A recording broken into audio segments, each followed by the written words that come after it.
levy in 2009 and collection in 2010. Is there anybody who'd like to address the board on these issues?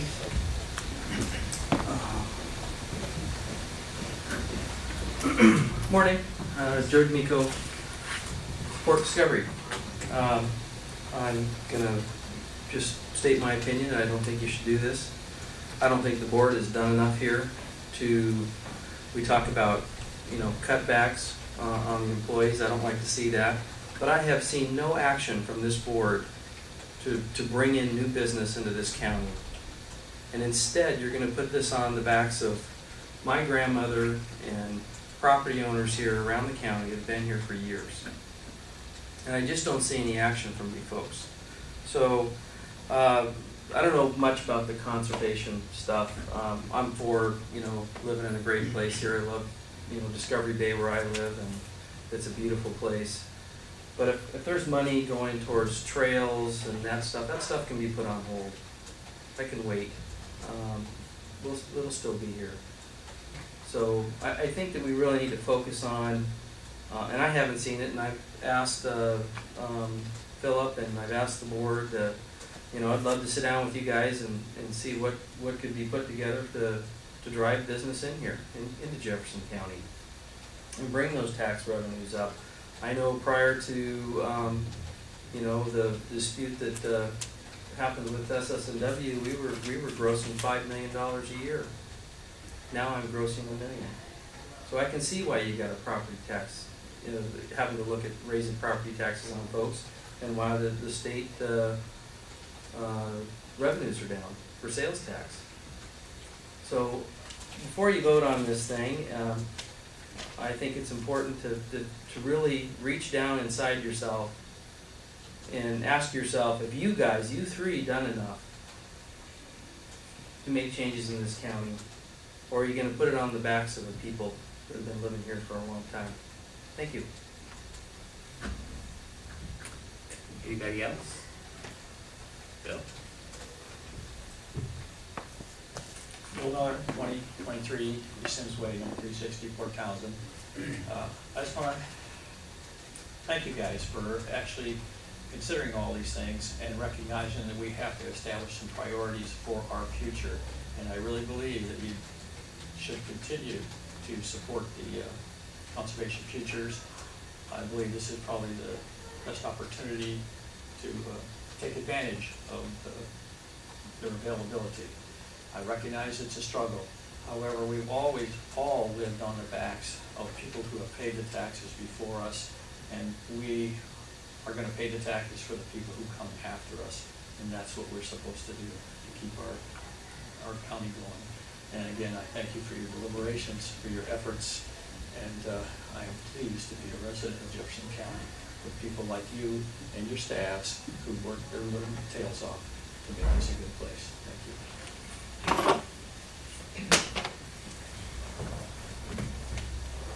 Anybody else? Tommy? Tom Pierce, Jefferson County. Several times during the presentation we heard the term substantial need used, capitalized as if it were a legal phrase.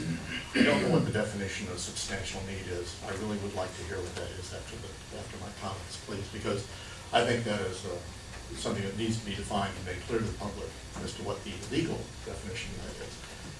People might think that they understand that term in plain language, but I'm not sure about the legalese of that. I recognize that there may be a need for additional revenue. In fact, contrary to some of my more fundamental instincts, I spoke last year about the same time about the need to actually utilize the bank capacity of the road fund. And of course, folks decided to not do that. Probably an unwise choice, considering that you're now having to rob the road fund to pay for the general fund. And that bank capacity is money that you'll never get back, because of course you can't play catch up on that. You can only start assessing at a new higher rate, or levying at a new higher rate. Well, it's unfortunate. And here's the problem. By doing what you're doing, by robbing the road fund, you're underfunding the essential infrastructure of this county. You're robbing Peter to pay Paul. This is not a good plan for the future, gentlemen. If you don't continue to support the infrastructure, long term, it's going to be detrimental to the ability of the county to grow or to even maintain current services, current capabilities. That's not right. Yes, these are desperate times for many people, and more belt tightening is needed.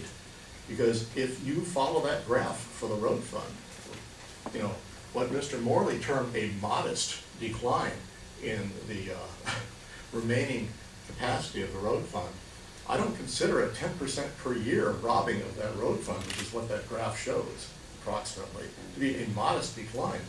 Depleting a fund balance by 10% per year is outrageous. You can't allow that to happen for a fund that has to be there for people to get around. You have not done a good job of planning for the future, and you're continuing to fail to plan for the future by adopting this sort of short-term thinking. Well, we'll just get by for this year. Well, and if the legislature doesn't do something by 2012, we'll have to do it again. Well, you're going to have to start doing it now, because you can't count on the state. You can only count on yourselves. And you need to show more leadership in this area and figure out ways to make this happen without wishing for something to come from Olympia, because odds are it's not going to. Anybody else?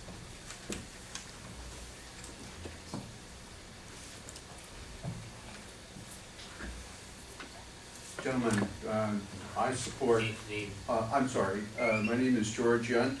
I live at 717 25th Street. These are tough times. They're very difficult times. And I wish to congratulate you three and your staff for the amount of effort over the last year that we have witnessed, and I'm trying to get a handle on the problems, this economic issue, and moving forward. What you proposed, or what is proposed here by Mr. Morley is an excellent solution. There's a lot of folks that wax on and on about issues that what I would call starve the beast. But the problem here is that the beast is us. We're the county government. We need to step forward and help our citizens. We're not like a private sector where we can just lay folks off and go on. Our mission really works. Our mission is to help people in times of economic problems, and we are in it. So I thank Mr. Morley, his staff, and you folks, and I urge you to adopt this.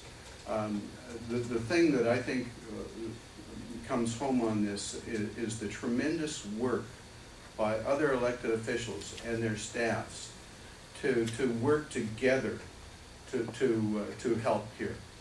That is, in my estimation, a very unique experience, and I'm very proud of you all for your leadership in allowing that to happen. Thank you.